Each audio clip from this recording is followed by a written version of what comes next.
We got grand finals. Grand finals. Let's. Here, you can comment. You understand this better than I do.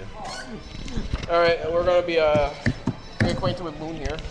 All right, Steven, our third place winner. Hypermarth, not satisfied with simply beating me, was asked to embarrass me in front of a crowd. Went for Hawkman. Hawkman's a really cool character. No one plays Hawkman. It's a shock to see. Yeah. You know, I really wanted to come fight you. I really did. I didn't. You didn't want it enough. Oh, we're gonna get Solid Gopher. Hello, this is Solid Gopher once again, contender here at Northern Fights 2011, and I am here with Evil Kurt. Evil Kurt, can I ask you about the match that you just had with your arch nemesis, Turn of the Century Steve? What happened there? Well, despite my evil nature, Hypermarth always manages to be actually the biggest dick in the world.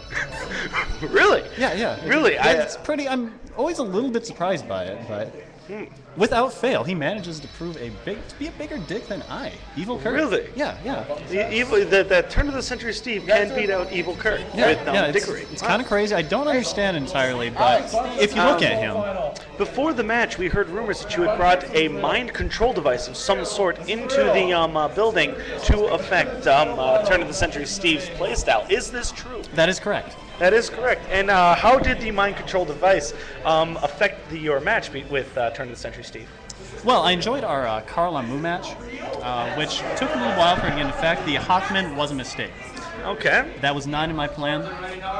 That was just Hypermarth being Hypermarth. Ah, yes, and as you had said earlier, a dick. As a dick. Let me tell you something, Solid Gopher. In this tournament that we've been having, we've been seeing a lot of domination by a single champion. Shout-outs to Puplos. Yes, indeed, he has been doing very well this tournament. So, we've seen an unexpected champion come from Milwaukee, Wisconsin. And in other cases, we've seen some slime rise to the top. Hypermarth taking the Arcanhar Championship is that slime. It is indeed the slime. But as we all know, Hypermarth was very, very enthusiastic about the entire idea of Arcanhar as the lowly fighting game. Yes. I was looking forward to that match as well, and I enjoyed the initial match we had, playing our mains, and then. Hypermarth being tier whore that he is. Yeah, of course. Besides, of course. Well, aren't we all tier whores in our own little way? We all, says the lychee player. Yes. It's all right. I play Ibuki in Street Fighter. The only thing top tier about her are the OP kunai, which fortunately Arcade Edition will be rectifying by. Yes, I did hear that they will be changing that. Nerfing the dabs. Yes, Ibuki is a very strong damage output character, just too strong. Frank, as a player, I agree. She's too strong. As I believe the common response to it is those goddamn cross-up kunai. Yes, I've heard of fouler than that. Yes. But anyways, back to Hypermarth. Yes, indeed. Back to the Battle of Turn of the Century Steve here. I'm assuming we're still in a button check round here. Or this is real.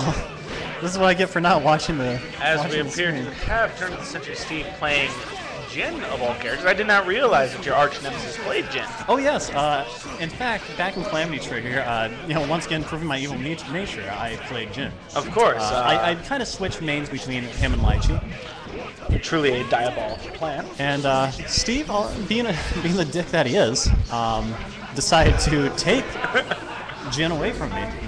And we have finally the first time in the tournament Bang's theme song, proving that Bang is the most styling character. He's very styling. He's styling game. Styling on Hypermarth's Jin right now.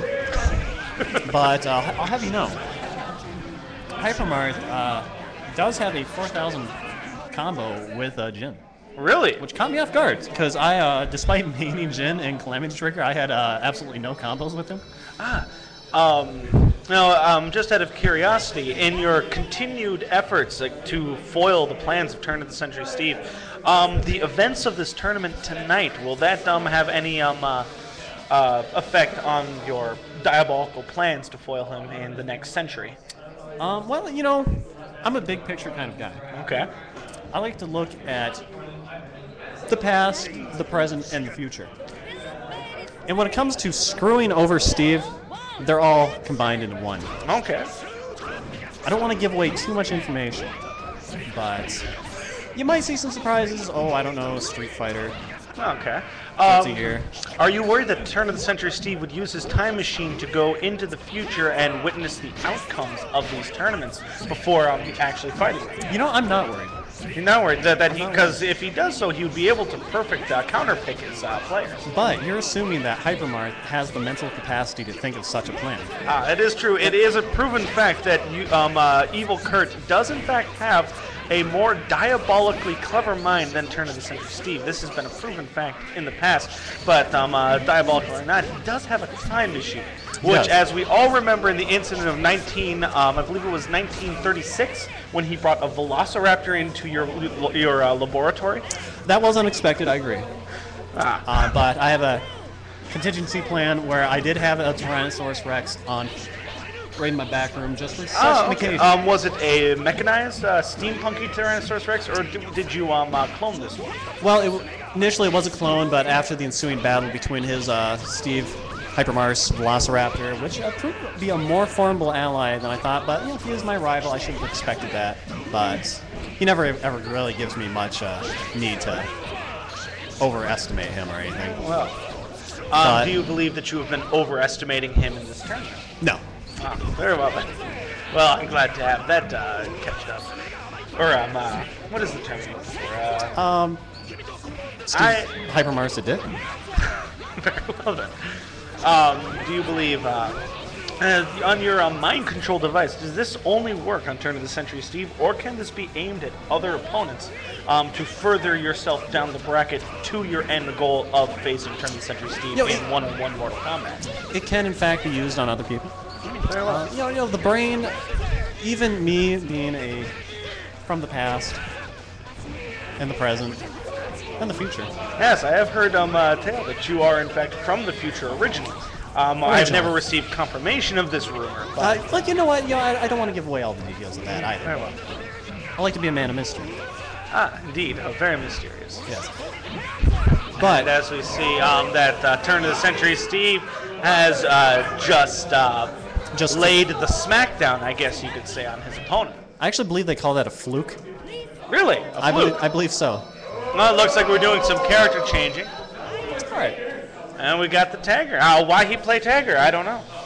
Well, Alex has been sandbagging these past few rounds. Even though he won the first round, he was still sandbagging. Right, and so this is the last match. This will be the determiner for the finals of the BlazBlue tournament. Now, I just got a question about if Steve wins, and in fact, Steve's not going to win this match, so it's a moot point, which I'm explaining to Nara.